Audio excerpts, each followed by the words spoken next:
edition of the Buddy Martin Show.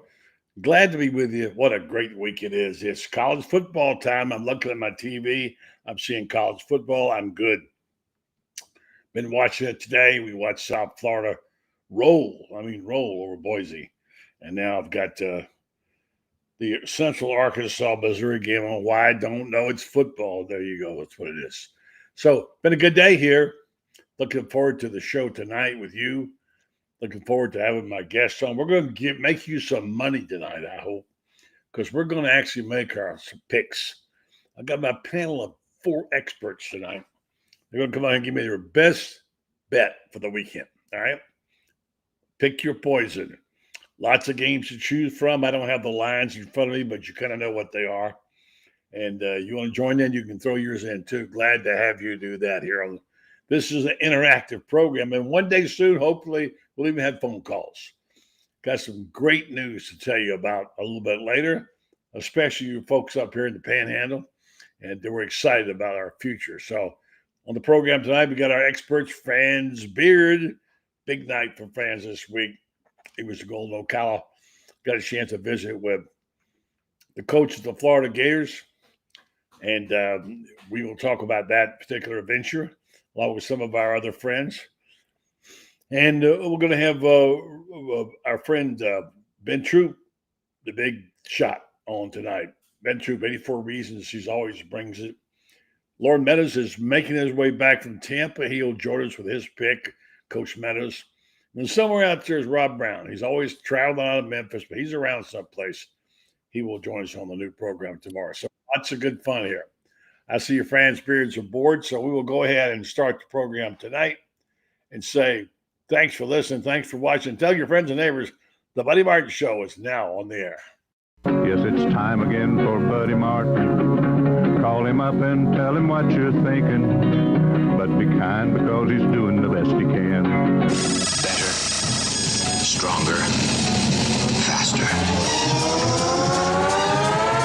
Mama says that alligators are ornery because they got all them teeth but no toothbrush. Hey, what if the voice calls while you're gone? Take a message. Bye. You ready, champ? I'm ready for this my whole life. I'm incapable of small talk. But that's why you love me, right? Kind of intimidating to be in the presence of so many great athletes.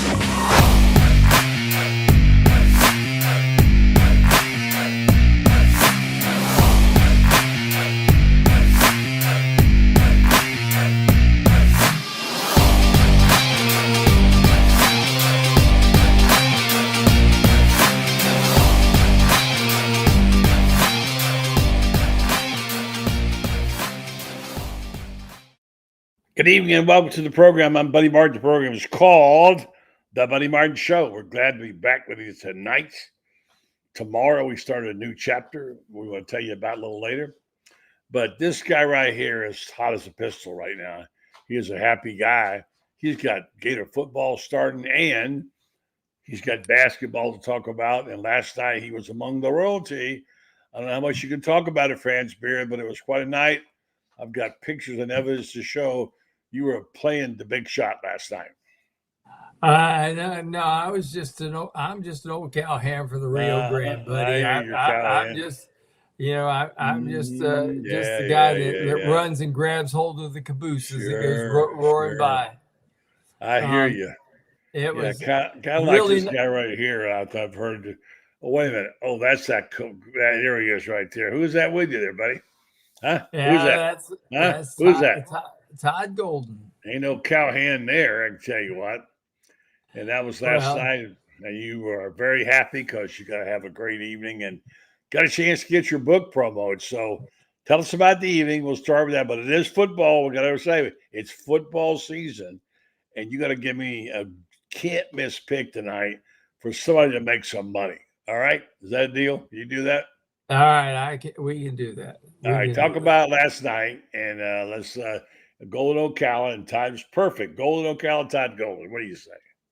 Well, they had a big thing that they do every year for the Ocala Tip-Off Club, and the Tip-Off Club went dissipated under Mike White. Mike didn't want to be there, whatever like that. I don't know all the answers to that, but Todd Golden, on the other hand, is happy to be part there at the Tip-Off Club. He's very, very happy to be there, and we had a really large gathering there at Golden, Ocala. And what a place that is! My goodness, I've every time I go in there, I'm just amazed at how that place is. That's what, the whole, you look at the houses there, the golf course, everything is just done immaculately, and such an outstanding place, and a great place to have a meeting like that. And so Todd Golden got up there, and I'm telling you what, the people are madly in love with the Florida coach. You can bet on that. And it's not just because he won a national championship last year, buddy. I mean, that certainly didn't hurt anything. But the big thing is, this is a guy that just connects with people. He is a real people person. He connects people. People want to talk to him. They want to sidle up to him. Just a really, really good guy. And it showed. You watch him, how he interacts with people, everybody lining up to take pictures with him and stuff like that. He even took one with me. How about that? And how about that? That was, I mean, he's slumming a little bit there, but I mean, I know. I know. I mean, he probably sat there and said, "Oh, come on, we got to stop this nonsense." It's a nice picture. I showed just now. We'll show it again. Very nice picture of you. And then something else I want to talk to you. There, it looks like he's a pretty happy camper. You look like you're thrilled, man. Happy to see him. I've Todd and I are friends, but I don't bug him, and particularly at this time of the year. This is a time of the year when he gets to, he makes some few speeches, but he gets to get out and play golf and enjoy his family a little bit, et cetera, like that. He's had that, I'm saying, in the month of July. So I've tried not to bug him. And so last night, getting to see him, hadn't seen him in a while, and good to see him. We got a chance to chat, and I got to tell you what, buddy, he's very got his head on straight about this season. It's kind of like, I was talking with Larry Chiat for about an hour on Tuesday, and Larry Chiat said, "Look," he said, "we won the first one. Nobody knew us. Nobody knew what to expect." He said, "The second one, it was okay. Everybody got the knives out. Everybody, the crowds everywhere the Gators played, the crowd was there ready to, beat the Gators is a big, big deal. And it's going to be like that this coming year. The Gators are playing one of the toughest schedules in the country. They're going to play Arizona. They're going to play UConn in Madison Square Garden. They're going to play Duke in Cameron Indoor Stadium. And if you get to go there, bring some snacks for the rats. They'll come up and visit with you. Cameron, Cameron's been around for a long time. It was named after Eddie Cameron, who was once the football coach at Duke. But he was the football coach before Wallace Wade. Remember him, that name, buddy? Wallace Wade. Very well. I certainly do, yes. He won. He's the guy that got Alabama football off the schneid. They became a powerhouse, Wallace Wade, and then turned it over to Frank Thomas. And Frank Thomas was a great coach. And unfortunately, somewhere along the line, they got Ears Whitworth in there. And by the way, Larry, for those who don't know, we talk like people. Everybody knows every minute of history. Like you have at the back of your mind and hand. But Larry Chiat was a defense coach for Billy Donovan, who came along. And I know you and Chiat were pretty good friends. And just to not get too deep in this, because we got to do some football tonight. But I want to talk about this. I think you should be very proud that last night that Drew Diddy brought this up and said, this is a book everybody's going to want to get. And there it is. Thank you. That's kind of you to say. And I hope it's a book that brings back a lot of memories for a lot of Gators. Obviously, this was a very special season, and for me especially, it was a very special season because this came along at a time when I went through some Tough times. some tough times, losing my folks, stepfather. they're really tough times. My stepfather died, and a month later, my 31-year-old parent, who used to be my editor, sat on my shoulder and helped me write for 31 years. Old Ralphie was always there. Yep.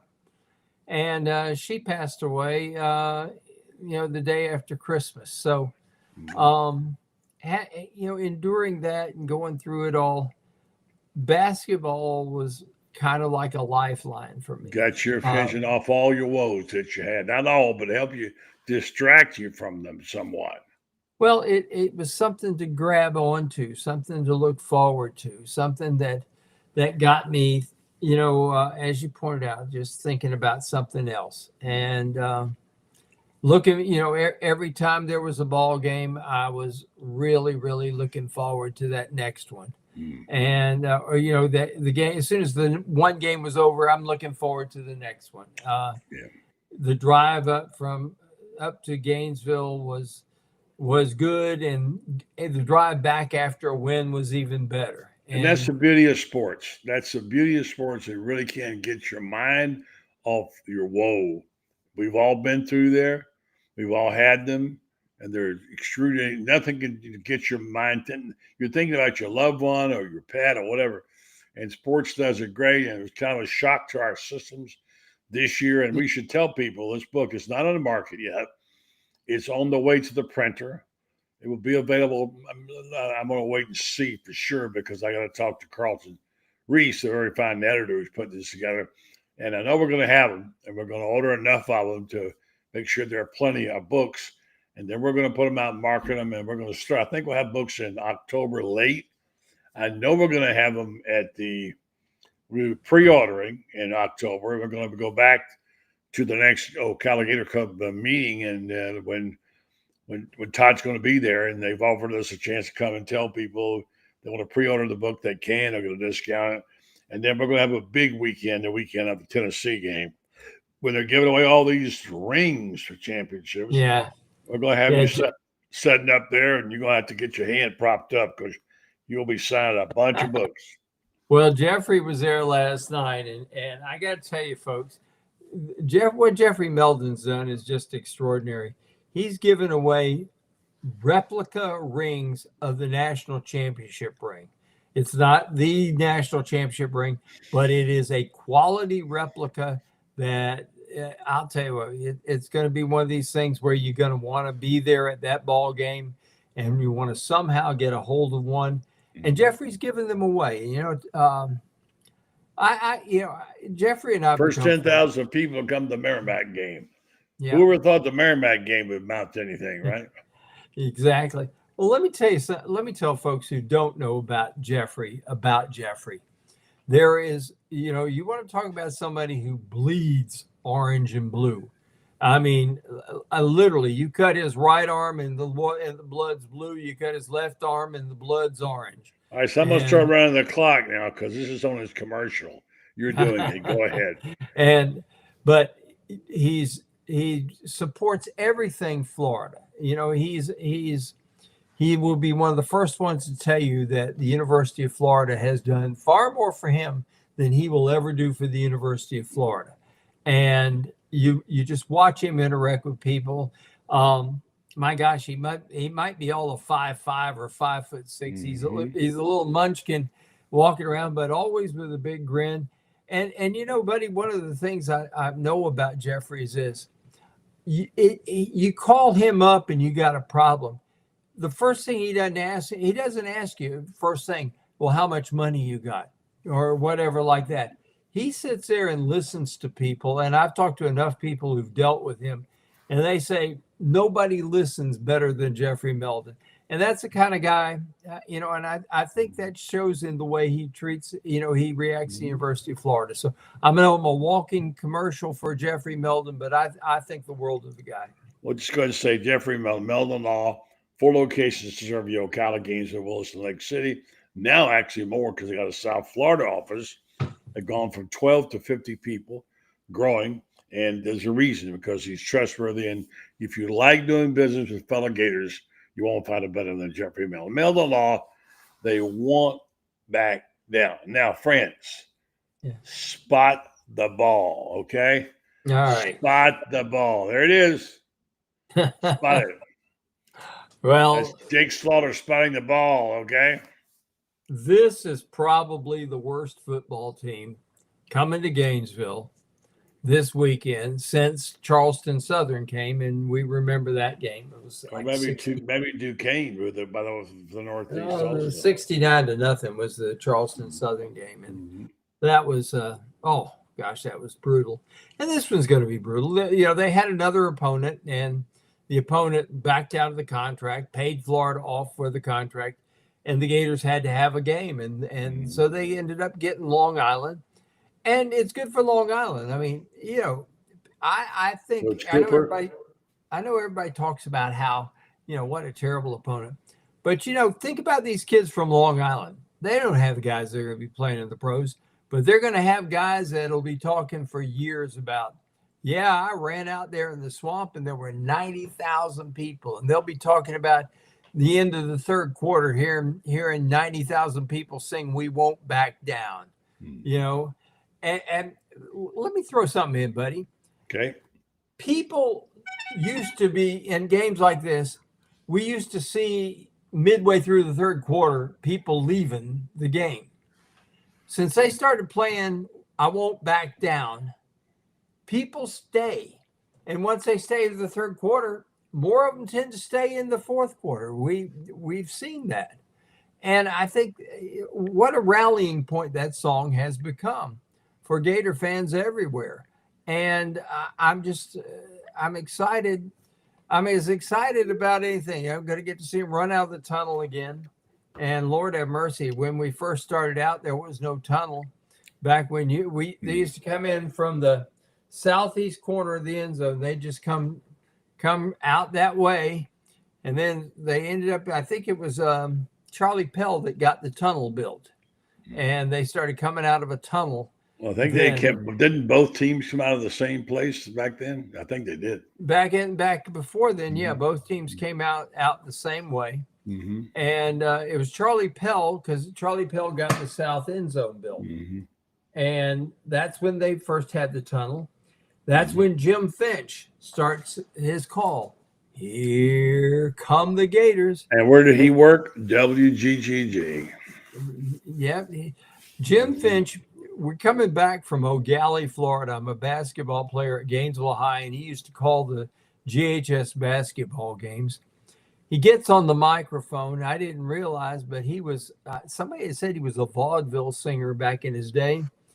And all the way back from O'Galley, Florida, where we'd won a basketball game, Jim Finch serenaded us. Wow. What a talented guy he was. But he's the guy that originated the "Here Come the Gators." And it was like, what just "Here Come the Gators"? Yeah, he was terrific. And that's part of Florida tradition. You think about the traditions. We are the boys. Now they've got "I Won't Back Down" in there. Yeah. Here come the Gators. I love, quite frankly, the video board, and you see the alligators swimming in Lake Alice or wherever it is they are. And my friend Mark Emery got that alligator for them. Yeah, great live wildlife photographer. That's a great video board, and nobody's got anything like it. And I've had visiting fans say, you're surrounded. He say, there's 5,000 of us. There's 85,000 of you guys, and then they put that thing up there on there with the alligator, and you start thinking, oh my gosh, If we beat them, these people are going to take us over to Lake Alice and throw us into the alligators. But But let's talk a little bit about this football team. I mean, we're getting down to a point where we're kind of getting a grip on it now, and we've had some introspective thinking about it, about what's what. And this is not our first rodeo. We've done this a few times, and we get motivated when things start getting good. It's one of the joys of being a guy who went to Florida and is covering the team as you did. And I just feel so good about this team. And it's not a rah-rah homer kind of pick. It's just I hope it's good football analysis. I've been fairly accurate on that. Yeah. And I know you have too. And matter of fact, you talked me up a few times that I was underrating the team. At the least it was a national championship game against Ohio State, and I was not going to pick them. And you talked it up to a point where I got up in the morning and changed my pick and pick the Gators. But my point is that I think we both know a little football. We're not coaches, but we know a little football. And we kind of know a little bit about talent. And we kind of know that tempo, and also we know demeanor. I just got to say, Todd Golden, I got basketball in my mind. Nothing wrong with that, buddy. Billy Napier he's ready. He's built this thing the proper way. He's like Noah in the front yard with the ark, building this thing right. Everybody else, is doing what they're doing, and he's just taking his time. I coined this phrase on him when he first came here: measure twice, cut once kind of guy. And I still think that works. And a lot of people didn't believe he was doing it fast enough, and quite frankly, wanted to be gone, and he was gone. He was a dead man walking last year when the miracle happened.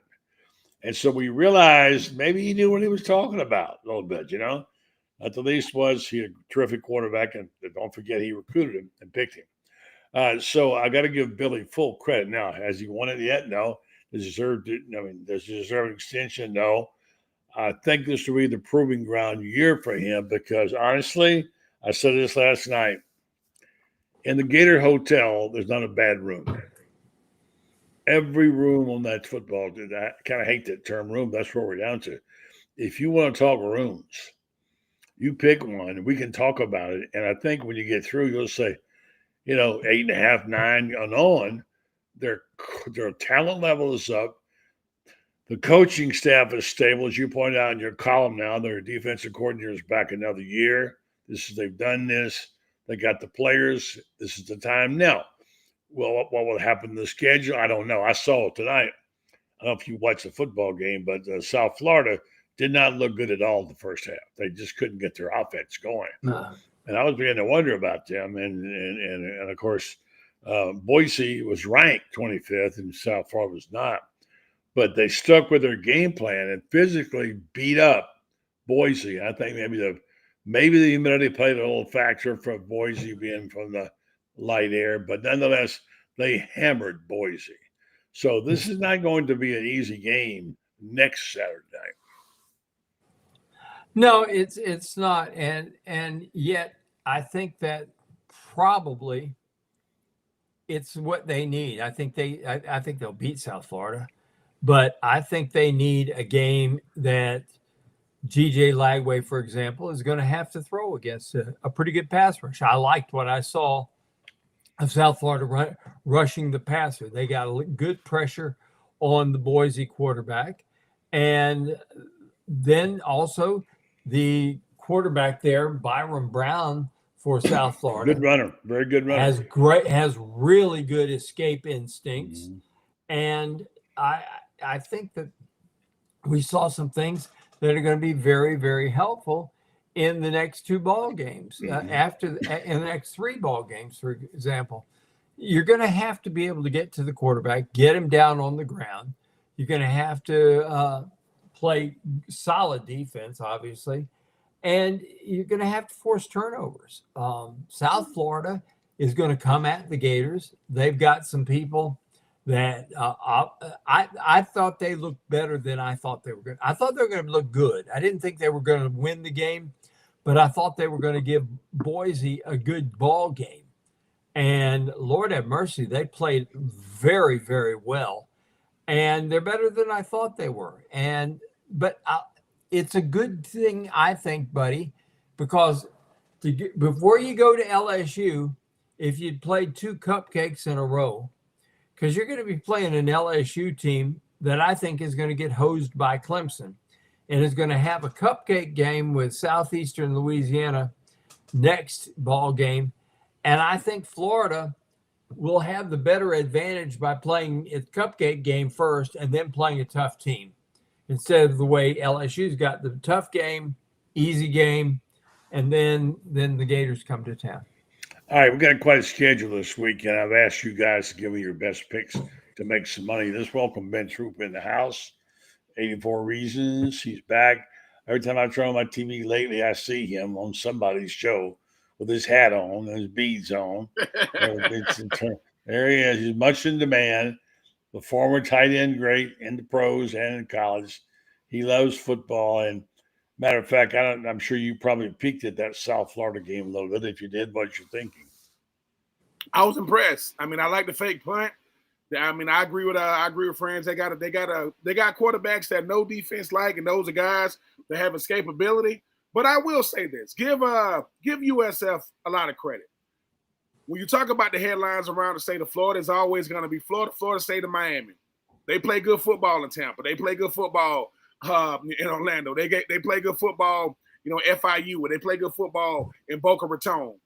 While we're watching our team, other teams are getting better. It doesn't mean they're going to be good enough to beat Florida. But the one thing about it is now, if you are USF, you are always saying, can we compete and recruit with the big three? The only way that's going to happen is if we show and prove against teams like Boise. We are many moons away.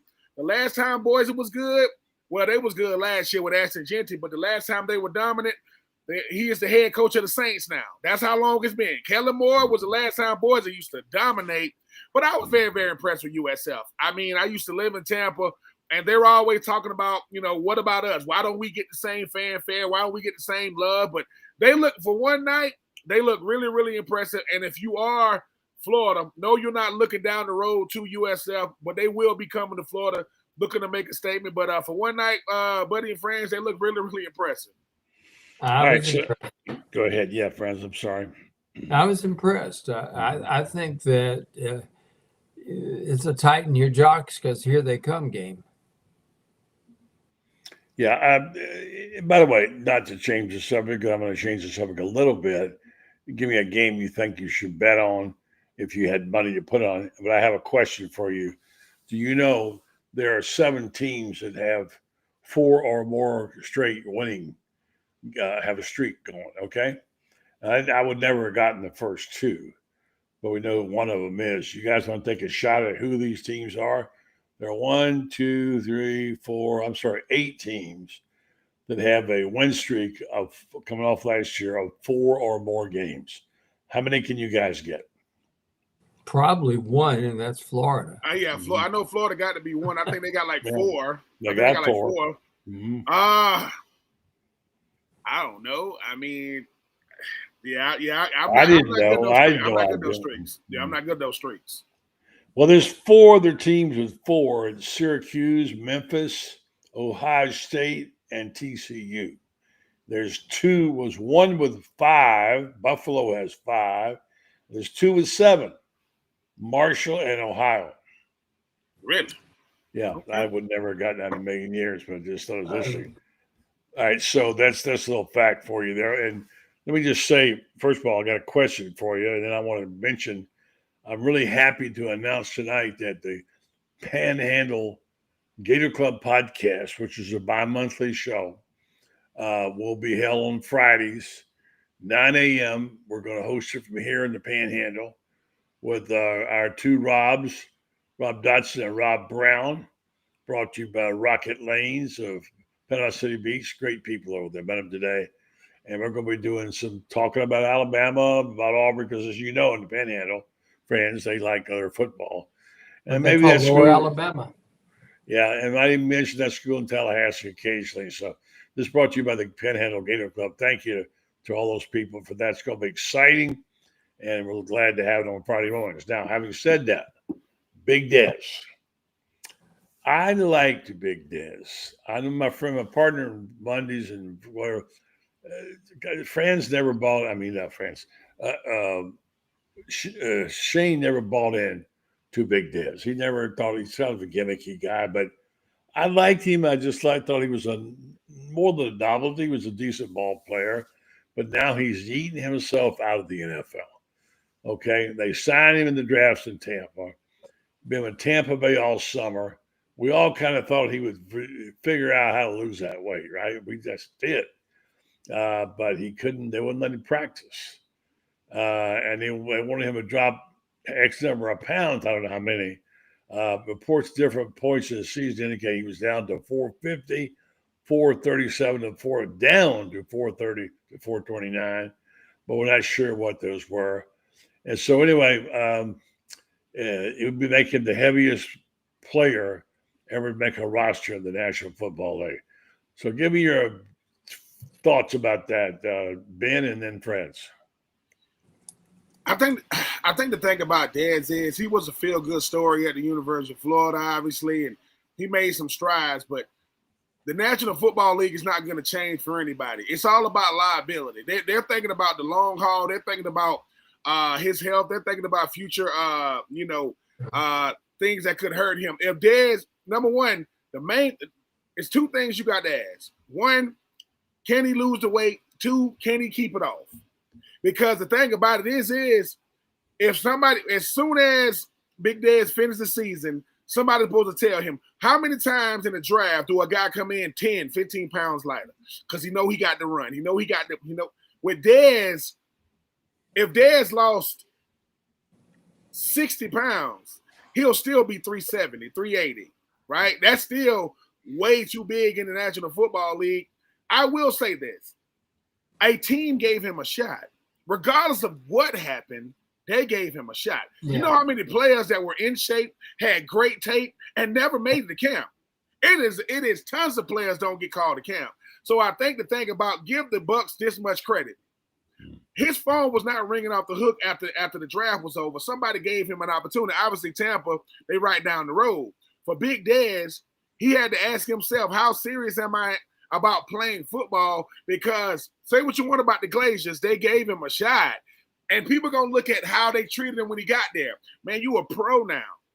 And pros, you do what no one else does because no one else is like you. So Big Dad's still going to have an opportunity. Might not be in the NFL, but you still got UFL. You still got other places. But I think the thing about it is this. Exactly. Just imagine how many players never got a call. And they looking at a guy that big who got an opportunity. So shout out to the Glazer family who definitely gave me an opportunity when I left Tennessee. I just think that we look at the end result. Dez Watson not making the team is about as normal as Shiloh Sanders not making the team. And for those thinking Shiloh Sanders didn't make the team because he swung at the tight end for Buffalo, he's an undrafted rookie that didn't flash. And that's just the reality. But Big Dez, man, we rooting for you, but we rooting for you in life more than football. Yeah. Franz? Here's the thing about it. The best defense middle nose tackle I've seen in the last 20 years was, and you can take in Ndamukong Suh, and I don't care about him. I thought he was overrated from the beginning. But the best one was Mount Cody at Alabama in 2009. And I guess it was 2011 and 2012. That was the best nose tackle. And he weighed 385. He was 6'5", weighed 385. And he got up to 400 pounds, and he ate himself out of the league. He ate himself out of a career. And they take this stuff very, very seriously about making weight.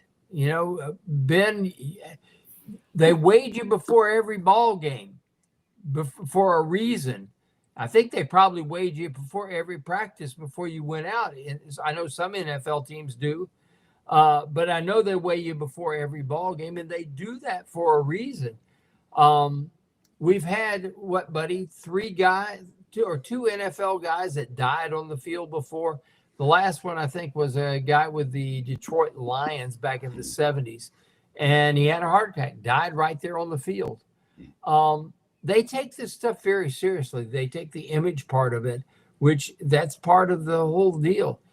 And, I feel badly for Dez because I know he loves the game and he wants to do well. He's a very articulate young guy, etc.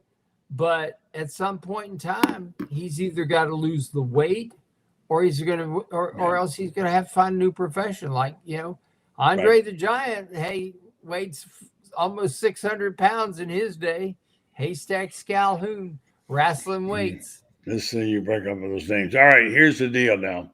Franz, this is a story that should touch you a little bit. Because I remember when Lakeland signed all those guys, they signed all those guys from Lakeland back in the day when Urban was there. There was a slew of them. And the one guy that didn't make the field right off the bat was Ahmad Black. I think they played him at corner and then safety. And I remember you talking about him.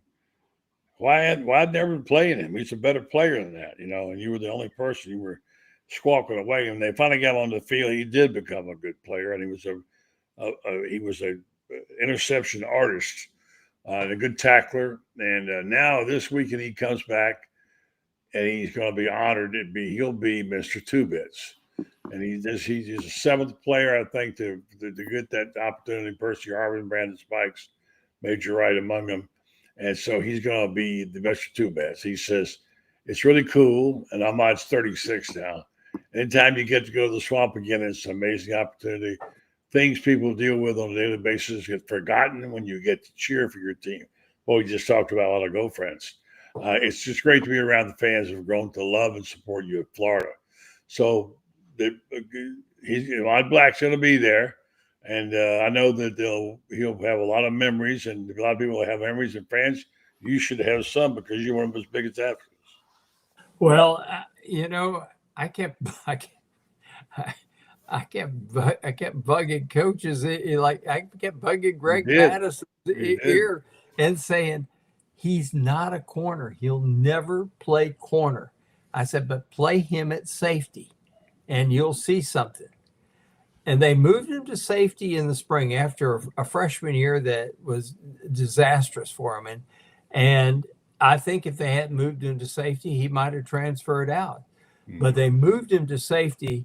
And you got to admit, Ahmad Black and Major Wright were man. You want to talk about two extraordinary safeties who they had Veggie Nelson, then they had the trifecta. You remember the Oklahoma game on the first play of the game, Major Wright delivers the shot that I'll tell you what a shot on the sidelines. Yeah. And then when the game is on the line, look who comes up with the interception that seals the win, and that's Ahmad. Ahmad had a whole bunch of interceptions one year, didn't he? He had 8 7, as I remember. He had 8 that year. And then he had an interception. Urban's last game, he's the MVP of the Outback Bowl. He makes an interception and runs it back. And Urban said, I've been your coach for all these years. Now I can call you my friend. And I thought that was touching. Yeah. And this is a kid who I thought, a lot of people thought he was a throw-in along with you had the 7 guys from Lakeland, and a lot of guys thought he was a throw-in. They got him because he was buddies with the Pounceys and with Chris Rainey and John Browne. And John, people forget that John Browne was the number 1 defensive tackle in the country, and he never played it down at Florida. Yeah, let me get Ben real fast. I got Loren checking in.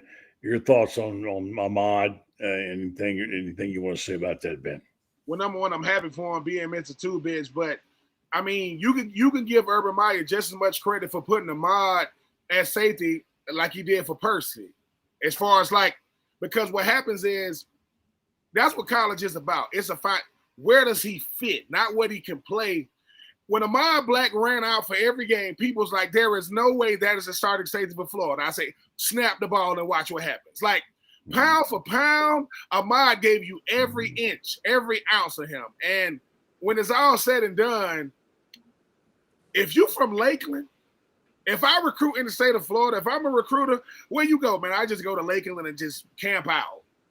Them boys, they just put them out year after year after year. Right down for I-4, nestled in between Tampa and Orlando. It's right down to the left. But Ahmad Black, played with a chip on his shoulder, but he played well. Like, he played extremely well. I mean, he walked away from Florida, national champion, SEC champion, all SEC player, first team All-American. Like, Ahmad, I had to tell Ahmad the same way I just tell Steve Harris, man, stop going back and forth with people online, man. You're not going to win that. Stop going back and forth with people on social media because people try to judge what he did in the pros compared to what he did. I said, man, you from the state of Florida, won a national championship in the state of Florida, and you got to play for Tampa, man, your life is grand.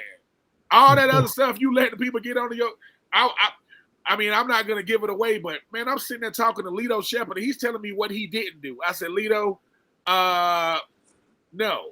You were the first team All-Pro with the Eagles. I've never heard the crowd yell nobody's name but yours. Lito. I said, man, something about these players, they judge their lives on what they didn't do. I said, Ahmad, name a safety that came through Florida, not named Reggie Nelson, and Major Wright that wouldn't trade places with you. Ask Gus Scott. Ask Ty Johnson. Ask Marquand Manuel. Ask Corey and all those guys. All those guys. So shout out to Ahmad, man. He get to be Mr. 2 Bits. Hey man, he gonna look good in that yellow polo. Yeah. All right. So let's bring in our buddy Loren Meadows, who's making a big sacrifice to be with us tonight. Appreciate you hustling back to be with us, Loren. And you guys don't forget, you both owe me a pick. The best pick. I'm going to spend $1,000 this weekend on one game, Franz. And Ben, I want you to tell me what that game's going to be. And Loren Meadows, good evening to you, my friend. How you doing? We're doing good. And we just having an interesting conversation about Mr. Two Bits, Ahmad Black, who was a guy that we know well. Franz remembers him from Lakeland High School. And we were talking, and by the way, Franz, yes, before we go, Franz, I want to also get back to Coach Maggio, who died. He was the coach of the Great Wall, and I want to get to that. But first, let's go to Loren. What's going on, Loren? Oh, nothing much, actually. I heard y'all talking about South Florida. I was actually at the game tonight. Okay. So I went down and checked them out, and Florida better buckle up. That's all I'm going to say. They better buckle up. That quarterback is a handful. You remember my buddy Mike Jones that coached the Kelseys. We were kind of talking about it, and I mean, they got some swagger. I mean, Galesh has them playing with a little bounce, and when you see that, Florida's gonna have to buckle up, gonna have to knock them down early, and get up in them because I mean, it could be. I mean, they got it together in that second half, and like you said, punished South Florida. But I remember Ahmad Black. It's funny. I was talking to one of the Pouncey twins one day, and I said, do you remember you guys came up and played in the Herb Street Classic against St. X, which is one of the powerhouse programs in Cincinnati? I mean, two really good football teams. And Lakeland, Chris Rainey took back the opening kickoff, did the Gator Chomp at Nippert Stadium at UC, and the game ended up 7-0. That was the only score in the game. So tell you what kind of players were on the field that day. And I remember Ahmad Black and just being excited he was going to come to Florida, and obviously what that group was able to do when they got to Florida. I mean, Ahmad Black definitely one of the greats. I don't know whether to seal the game in the fourth quarter. Yep. I don't know whether or not South Florida is legit. First half, they didn't impress me at all. Took a little while to get started when that quarterback started running, Browne. And then, of course, they were physical. I think that's the thing that impressed me. They were physical not just in the first half. They were more physical in the second half. Now, some of that may have been the fact their opponent was from the light air of Idaho. I don't know that. I'm surprised. I'm surprised. This is the number 25 ranked team they beat. They punished them, as you said. All right, you got a game for me, Franz? Points, give me some money. I want to make some money here. I like Clemson to cover and beat LSU. I think Clemson's going to win that game by 10 or more points. But I like Clemson plus Clemson taking 4.5. Rob Browne texted me that was his game too. He also likes Clemson. What about it, Coach? Well, let's go to Ben first. Ben, who you got for me? You can make me a money on this weekend. No, listen, Notre Dame, Miami. Outside of it being a classic game that we finally getting back to, I mean, what is it? Was it 2.5 for Notre Dame? I mean, I'll take that. I think. I mean, because unless I know they got Carson Beck down there, but that defense has not gotten better in a year. I see that Notre Dame offense being able to have his way with that Miami. I'll take the points with that Notre Dame. All right, Coach. Same thing. I was going to say Notre Dame, my boy Marcus Freeman big over the Hurricanes. Not many people believe in the Hurricanes. Carlton Reese, who keeps these complicated stats over the years. He has his own ratings and power system. He's had it for years. He told me last night he didn't have Miami anywhere in his top 10. He doesn't have Georgia. He already has them in the top 25 based on his rating system. I don't know about that. We'll see. But, let's talk about one that you mentioned, 45.5 points. Would you lay that with Long Island? Yeah. Yes. Yes. Okay. Yes. Yes. That's a lot of points. Anybody, I wrote in my article tonight, I would be shocked and a little disappointed if Long Island scores a point. Well, Shane points out the rules have changed. They don't stop the clock on the sidelines anymore when you go out of bounds. And it's hard to score every time you have the ball. So what they get, how many possessions they get in the game? 7? What is it? No, typically they get about 10 each. All right, so but it used to be you not going to punt. That's the thing. You figured in the old days that each team would get 12 possessions each. And what this has done is it's taken 2 possessions off each team. And so you get about 10 possessions each. And to score 70 points, you got to score 10 possessions. So all right. Well, do you think they can do I don't say. Go ahead. I think they'll score 50-something points. 56-0, 59-0, something like that. Loren? I got it 45-0 just because Billy don't play that. You know, he gonna slow it way down, but 45-0 at least, I think. Then you'll back it off if he's ahead 38-0 at halftime. Yeah, I think he don't play that. That's not his style. I mean, you can't tell a kid to go out of bounds or anything like that. But I think 48-0 is definitely going to be a goose egg. Or I'd be shocked if it's not a goose egg. You know what, Ben? We may see 4 quarterbacks in that game from Florida. That's the goal. Well, I mean, people, for everybody to be talking about how we live in an age now to where it's not about style, I beg to differ. I mean, I remember my time in Florida just going through seeing how bad these first games be looking. Look in the stands and watch how many guys actually got their parents at the game who have no opportunity to get no burn, saying, "Hey, Mama, if we do what I think we're gonna do, I'm gonna get a chance to get in there." And I remember this. Trey Orr out of Lake City, Florida, got in one time. I don't know if he got the longest pick, but he's getting the running for like one of the long. He gets in, Trey dealt with a lot of injuries. He gets in, takes about like 80 yards for a pick because the game was about over. And my nephew, right now, Kennesaw State, right? They got Wake Forest tomorrow. He's there right now. He said, do I got a chance to play? I said, you want me to tell you the truth or you want me to be your uncle? He said, I want you to tell me the truth. I said, absolutely not, but you need to be ready.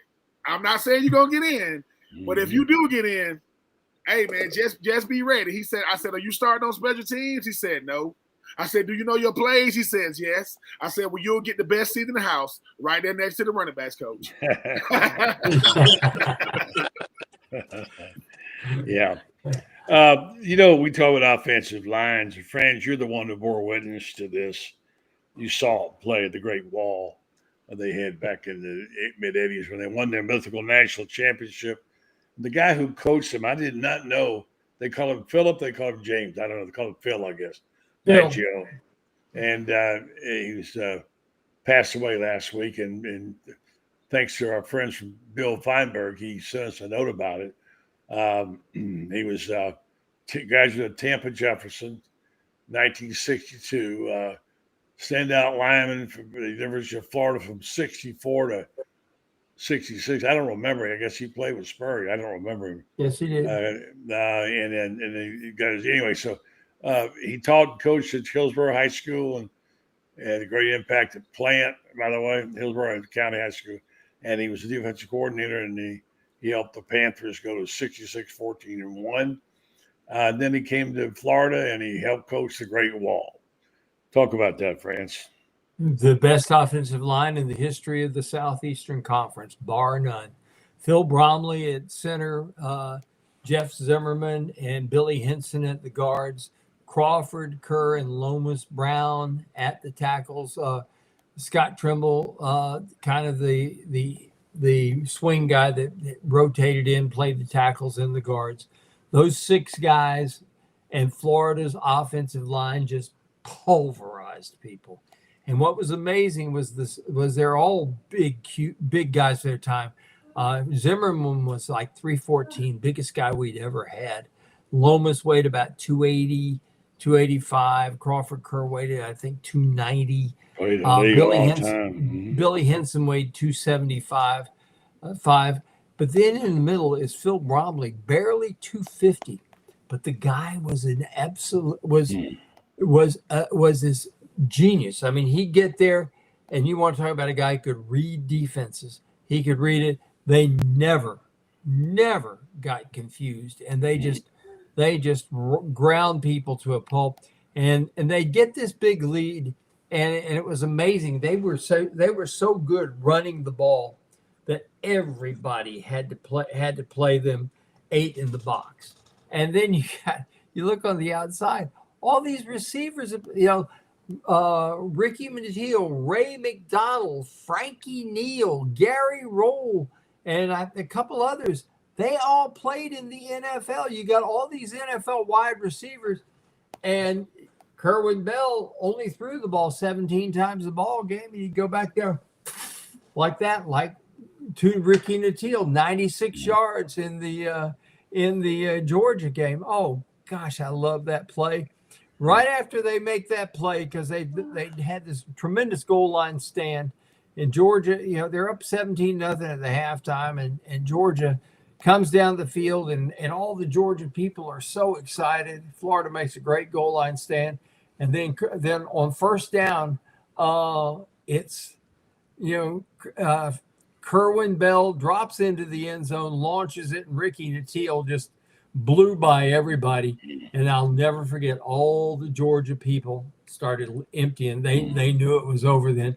But that was all possible by the Great Wall. That was the best offensive line in the history of the SEC. R.I.P. to Coach Maggio. We're kind of running out of time here. But, thank you for that insight. You know a lot about it. I'm going to use this remaining moments to say, pick me out a player and tell me, I know we can't tell much. Well, let's just say, aside from the quarterback, who will show out and how on Saturday night, at the Florida field. Go first, Ben. I mean, the guy that missed most of last year decided to come back to show the world. I know we got Dallas, but I'm Trey, and I'm going to show y'all why I came back. I think every year we seemingly have 2 years ago it was Ricky Pearsall. Last year it was Elijah Badger. Even though he had DK, I know it's the law offices of Wilson and Wilson, but the one that started law office was Trey. I want to see what Trey Wilson gonna do. I think he's gonna show them other youngers around, in that wide receiver room. Look, man, y'all, we got a bunch of alpha males, but I'm the leader of the pack. All right, Loren. Hayden Hanson on offense and Cameron James on defense. There's a name I hear about, Hayden Hanson. The tight end is going to be involved in this offense, right? Looking real good. Gonna be sharp, catching passes. He and Cameron James, my two. All right. And Francis. I got the guy I like is Jacoby Jackson. I think Jacoby Jackson's style is just such that I think he'll have a couple of breakaway runs in this. And over on the defensive side of the ball, I'm looking for somebody to make an absolute huge hit, and I think Miles Graham is going to be that guy. I look for him to just absolutely knock somebody into next week. They're talking a lot about the linebacker crew, and they're really looking to hit somebody.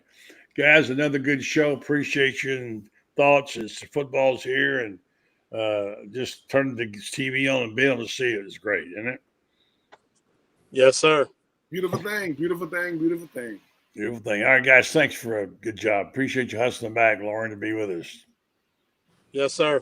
All right, guys. Don't forget, tomorrow morning we're going to do our first show, 9 o'clock here at the Panhandle Gator Club. We're going to be telling you all about what we're doing up here, up our way, as they say now. So thanks, guys. Thanks, Loren. Thanks, Ben. Thanks, Franz. Thanks, guys. All right, folks. That'll wrap up the show for the night. We're going to tell you about our friends at Titan MRI. Don't need any copy to do that. I know it well enough. I know this much. When you go in for an MRI, one of the things you hate to do is crawl in one of those tubes. It's not a comfortable feeling when you see it all around you. And it's something that a lot of people just don't take and get MRIs because of it.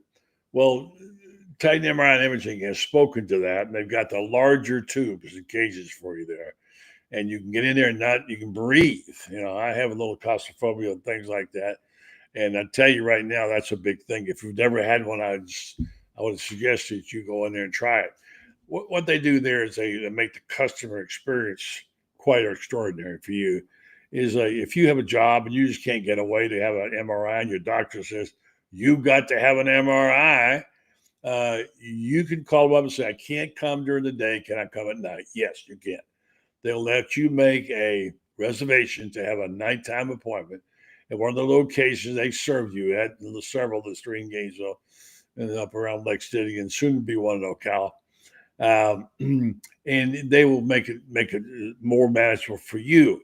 And you get to the point of how you pay. Well, they do have insurance now. They didn't used to have that. They take some insurances.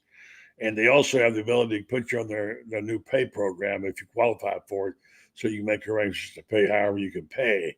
I just can't say enough about what they do there at Titan. They've been doing it for a while. They intend to be with us for a while. And we appreciate all they do for the Florida Gators and for the sponsorship of this program. They're doing things for our customers and our friends. So Titan MRI and Imaging, check them out. Once again, remember tomorrow morning at 9 o'clock Central, 8 o'clock Eastern, we will have, other way around, 10 o'clock Eastern and 9 o'clock Central. I'll get it yet. We're going to do our first podcast on the Gator Club, Panhandle Gator Club, and we'll have Rob Dotson and Rob Browne, and our friends over at Rocket Lanes are going to sponsor the program. And tell you what we're doing up here in this part of the country. Atlanta's a beautiful place, lots of football talk. So you won't want to miss that. And we'll have it every other Friday after that. And we'll be able to keep up with the Alabamas and the Auburns and things they do with those other schools over there. So just check that out. I'll be hosting the show. I'm very happy to be doing it, and I hope you'll join us. Have a great night, folks, and a great weekend. Football's here. Let's get it done.